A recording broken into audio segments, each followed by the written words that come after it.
Untuk itu kami persilakan kepada Menteri Keuangan selaku wakil dari pemerintah untuk menyampaikan penjelasan atas RUU tentang Pusat Finansial Internasional Indonesia.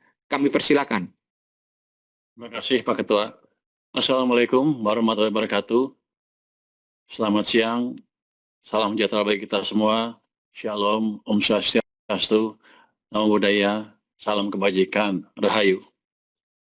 Yang kami hormati Ketua Komisi 11 DPR RI, Bapak Muhammad Misbakun, para Wakil Ketua Komisi 11 DPR RI, Bapak Dolfi, Bapak Muhammad Hekal, Bapak Fauzi Amro mau gabung kalian ya, dan Bapak Muhammad Hanif Dakiri menyusul, dan seluruh anggota Komisi 11 DPR RI. Yang kami hormati Wakil Menteri Sekretaris Negara Bapak Bambang Eko Suharyanto, Wakil Menteri Hukum Bapak Edward Omar Syarif Hiaris, para pejabat pimpinan tinggi Madya Kementerian Keuangan, Kementerian Hukum,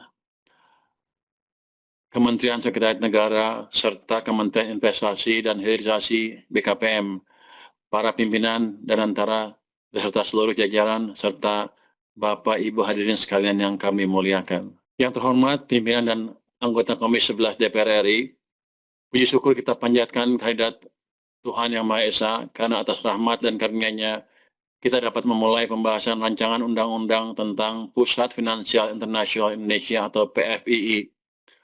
Rancangan undang-undang ini disusun sebagai bagian dari upaya pemerintah untuk mewujudkan perekonomian nasional yang lebih kuat, inklusif, berkelanjutan, dan berdaya saing global, sebagaimana tercermin dalam program Asta Cita. Upaya ini merupakan pengejawantahan amanat dalam Undang-Undang Dasar Negara Republik Indonesia tahun 1945, yakni bahwa tujuan pembangunan ekonomi nasional pada akhirnya adalah mewujudkan kesejahteraan dan kemakmuran bagi seluruh rakyat Indonesia. Pimpinan dan anggota Komisi 11 yang kami hormati, perkembangan ekonomi dan keuangan global dalam beberapa dekade terakhir menunjukkan bahwa pusat-pusat keuangan internasional telah menjadi instrumen penting bagi banyak negara untuk menarik investasi, memperluas akses pembiayaan, meningkatkan inovasi sektor keuangan, dan memperkuat posisi negara tersebut dalam rantai nilai ekonomi dunia. Peradaan pusat keuangan internasional memungkinkan mobilisasi modal global yang lebih efisien, mendorong pengembangan produk dan layanan keuangan yang inovatif, serta menciptakan lapangan kerja dengan nilai tambah tinggi. Indonesia memiliki fondasi yang amat kuat untuk mengambil peran yang lebih besar dalam ekosistem keuangan global. Dengan ukuran ekonomi yang besar, pasar domestik yang luas, posisi geografis yang strategis, sumber daya alam yang melimpah, dan prospek pertumbuhan jangka panjang yang baik, Indonesia memiliki seluruh prasyarat untuk berkembang menjadi salah satu pusat aktivitas keuangan internasional di kawasan Asia dan dunia. Namun demikian, hingga saat ini Indonesia belum memiliki suatu wilayah keuangan internasional yang dirancang secara khusus dengan standar tata kelola, kelembagaan, kepastian hukum, dan daya saing yang setara dengan berbagai pusat keuangan internasional yang telah berkembang di berbagai negara.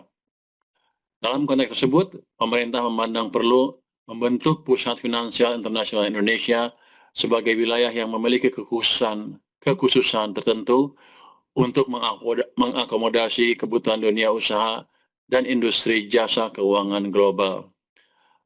Pembentukan PFII dimaksudkan untuk meningkatkan daya saing Indonesia sebagai pusat keuangan internasional, menjadi katalis bagi pendalaman sektor keuangan nasional, pengembangan inovasi sektor keuangan, peningkatan investasi, fasilitasi pembiayaan sektor real, proyek strategis nasional, pembiayaan berkelanjutan, serta penguatan kontribusi sektor keuangan terhadap pertumbuhan ekonomi Indonesia secara keseluruhan.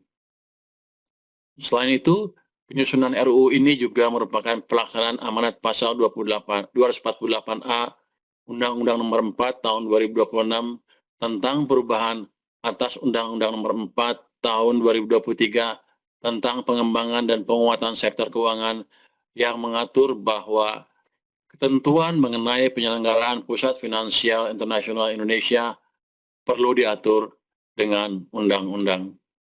Dengan demikian, pembentukan PFII memiliki landasan hukum yang kuat sebagai bagian dari agenda transformasi sektor keuangan nasional. Pimpinan dan anggota Komisi 11 DPR RI yang kami hormati, RUU ini mengatur pembentukan PFII sebagai suatu wilayah dalam Negara Kesatuan Republik Indonesia yang diberikan kekhususan tertentu untuk mendukung kegiatan usaha sektor keuangan, kegiatan usaha penunjang jasa keuangan, serta kegiatan ekonomi lainnya yang mendukung pengembangan ekosistem pusat keuangan internasional.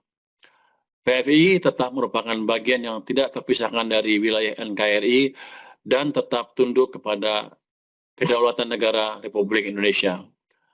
Untuk menjamin efektivitas penyelenggaraan PFII, RUU ini membentuk struktur kelembagaan yang antara lain untuk melakukan fungsi penyelenggaraan, pengelolaan, pengawasan, dan pengadilan. Kelembagaan tersebut dirancang untuk menciptakan tata kelola yang profesional, independen, transparan, dan akuntabel, sekaligus memastikan koordinasi yang kuat dengan pemerintah dalam penyelenggaraan wilayah keuangan internasional tersebut. RUU ini memberikan pengaturan yang memungkinkan berkembangnya berbagai kegiatan usaha keuangan modern dan bersandar internasional. Pengaturan tersebut diharapkan dapat memperluas instrumen pembiayaan dan investasi yang tersedia bagi perekonomian nasional. Dalam rangka menciptakan iklim investasi yang kompetitif dan memberikan kepastian bagi pelaku usaha global, RUU ini juga mengatur berbagai fasilitas dan kemudahan berusaha, termasuk fasilitas keimigrasian, ketenagakerjaan, residensi, perizinan, serta fasilitas perpajakan yang dirancang secara terukur untuk menarik investasi jangka panjang dan mendorong aktivitas ekonomi bernilai tambah tinggi di Indonesia. Kebijakan tersebut diharapkan mampu meningkatkan daya tarik Indonesia sebagai tujuan investasi global, sekaligus memperbesar manfaat ekonomi yang diterima masyarakat dan dunia usaha nasional. Pimpinan dan anggota Komisi 11 DPR RI yang kami hormati, salah satu unsur terpenting dalam keberhasilan suatu pusat keuangan internasional adalah tersedianya kepastian hukum dan mekanisme penyelesaian sengketa yang cepat, profesional, dan dipercaya oleh pelaku usaha internasional. Oleh karena itu, RUU ini mengatur pembentukan pengadilan PFII yang memiliki kewenangan khusus untuk memeriksa, mengadili, dan memutus sengketa-sengketa yang berkaitan dengan aktivitas usaha di PFII, serta sengketa komersial internasional yang memiliki keterkaitan dengan wilayah tersebut.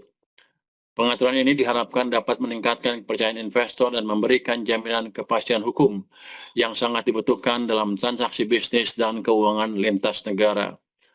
RUU ini juga mengakomodasi penerapan praktik-praktik terbaik internasional dengan tetap menjaga prinsip kedaulatan hukum nasional. Dalam batas-batas tertentu, PFII dimungkinkan untuk mengadopsi, menginkorporasi, menerapkan, atau menyesuaikan prinsip-prinsip hukum komersial internasional dan standar internasional yang telah terbukti mendukung efisiensi serta kepastian dalam aktivitas bisnis global. Kebijakan tersebut tidak dimaksudkan untuk mengurangi kedaulatan hukum Indonesia, melainkan untuk meningkatkan daya saing Indonesia dalam menarik aktivitas ekonomi dan keuangan global. Untuk memastikan kedaulatan hukum nasional tetap terjaga, pemerintah telah melakukan dialog dan mendapatkan dukungan serta masukan dari Mahkamah Agung atas substansi pengadilan PFII ini.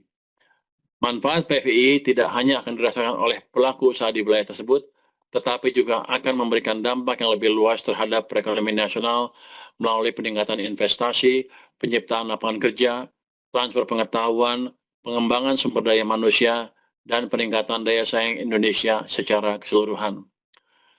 Pimpinan dan anggota Komisi 11 DPR RI yang kami hormati, berdasarkan pertimbangan tersebut, pemerintah berharap agar pembahasan rancangan undang-undang tentang Pusat Finansial Internasional Indonesia dapat dilakukan secara konstruktif untuk menghasilkan pengaturan yang mampu menjawab kebutuhan pembangunan ekonomi Indonesia di masa depan dengan memperhatikan Undang-Undang PPSK untuk diselesaikan dalam waktu 3 bulan.